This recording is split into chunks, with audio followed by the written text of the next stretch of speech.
किसानों द्वारा लगातार बीजेपी नेताओं का विरोध किया जा रहा है, उनसे सवाल किए जा रहे हैं, जिसको लेकर पिछले दिनों पंजाब भाजपा अध्यक्ष सुनील जाखड़ ने किसानों के ऊपर ही कई तरीके के जो इल्ज़ाम लगा दिए। इस पर हमारे साथ बात करने के लिए हरमीत सिंह कादिया बीकेयू कादिया के प्रधान हैं, बात कर लेते हैं। कादिया साहब, सुनील जाखड़ ने जिस तरीके से शब्दावली बरती है या जो आरोप लगाए, उसको कैसे देखो, पहली बात तो वो बड़े सुलझे हुए लीडर हैं, ऐसी शब्दावली उनको बरतनी नहीं चाहिए। इसमें हमें शंका है भी कहीं ऊपर पार्टी से जोर पड़ा होगा तो उन्होंने शब्दावली बरती है।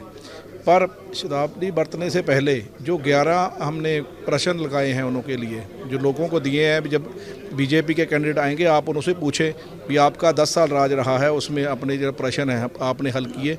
हम उन्होंने से ही पूछ रहे हैं जो मैनिफेस्टो उन्होंने बनाया था, जो शर्तें रख के पहले वोटें ली थी कि क्या वो पूरी हुई है तो नहीं हुई। ये करने में क्या ये डेमोक्रेसी की ब्यूटी नहीं है?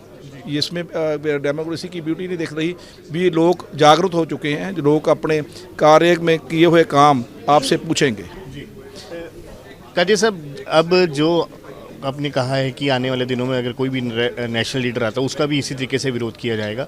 साथ में आपने आम आदमी पार्टी से भी कुछ 11 सवाल पूछे हैं, उनमें से ऐसे कौन से सवाल हैं जिसको लेकर आप उनसे ये सवाल? देखो, जो विरोध है हमारा वो तो एसकेएम ने डाला हुआ है। दूसरी बात आपसे स्पष्ट कर दूँ, शांतमय आंदोलन का विरोध कोई वहाँ उस तरीका के नहीं है। सेकेंडली, हमने आज प्रेस कॉन्फ्रेंस की थी, जो जाखड़ जी ने बात करा था, अभी क्वेश्चन दिए थे, हमने उनको ओपन डिबेट के लिए चैलेंज कर लिया भी आप अगर ग्राउंड में जाते हो, आपको तकलीफ आती है, आपको प्रश्न दे चुके हैं, आप ओपन डिबेट एसकेएम करने के तैयार है आपके साथ, तो आप ओपन डिबेट में दाखिल लें। अगर कोई प्रधानमंत्री या आते हैं, बड़े लीडर आते हैं बीजेपी के सेंट्रल से, तो उससे पहले डिबेट की जाए, कम से कम लोगों को क्लियर किया जाए। अगर ये इतने प्रभावित हो रहे हैं हमारे बात से, तो वो उसका प्रश्न तो देना, उत्तर तो देना पड़ेगा प्रश्नों का, वो नहीं तो प्रधानमंत्री से पूछे जाएंगे। हंसराज हंस ने भी कहा है कि एक तरीक को वोट डाले, वो 2 तरीक से को मैं देखूंगा, उसको कैसे आप देखते? जो पंजाब के अंदर जब एसकेएम बनी, जब दिल्ली पे बॉर्डर के बनी, तो इसकी सबसे पहला शांतमय रहना, दूसरा भाईचारक साझ। बड़े लेवल पर आपने देखा होगा भी हरियाणा और पंजाब की SYL के बीच चल रही थी बात, वो भी ख़त्म होकर भाईचारक साझ बनी थी हरियाणा और पंजाब किसानों की। तो हमारे गांव में भाईचारक साझ मेन मानी जाती है, हमारे शहरों में मानी जाती है। पंजाब एक बहुत बड़ा सूबा है जिसमें भाईचारक साझ का निशानी है ये, तो इसको कोई भी भंग करेगा हम उसको अच्छा नहीं समझेंगे। एक आखिरी सवाल, सुनील जाखड़ की ओर से कहा गया है कि किसान स्पष्ट करे वो कौन सी पार्टी के साथ है, एक तरफ हो जाए ताकि पता लग पाए वो किसको समर्थन दे रहे हैं, तो फिर खुलकर बात की जाए।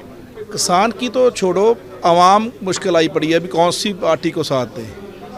2 सत्ताधारी हैं, आप आदमी जो पंजाब में सत्ता में है, बीजेपी थी जो भारत में सत्ता में थी। तो जो दल बदलू का रिवाज हो चुका है, जो दल बदल के लोग आए हुए हैं, आज बीजेपी के लीडर बैठे होते हैं तो ऐसा नहीं पता लग रहा ये कांग्रेस के लीडर बैठे हैं या बीजेपी के बैठे हैं। अगर आप में देखते हैं तो ये नहीं पता लगता अकाली दल के लीडर बैठे हैं या कांग्रेस के लीडर बैठे हैं। तो इतनी दल बदलू के बीच लोग पहचान हो चुके हैं भी किसको वोट डालें। अगर वो अपने कैंडिडेट के छवि को देखकर वोट डालते हैं तो कल को कैंडिडेट किसी और पार्टी में चले जाता है, तो उसकी मुश्किल आ जाती है भी काम किससे करवाएंगे, वो कैंडिडेट से कराएं या पार्टी से कराएं।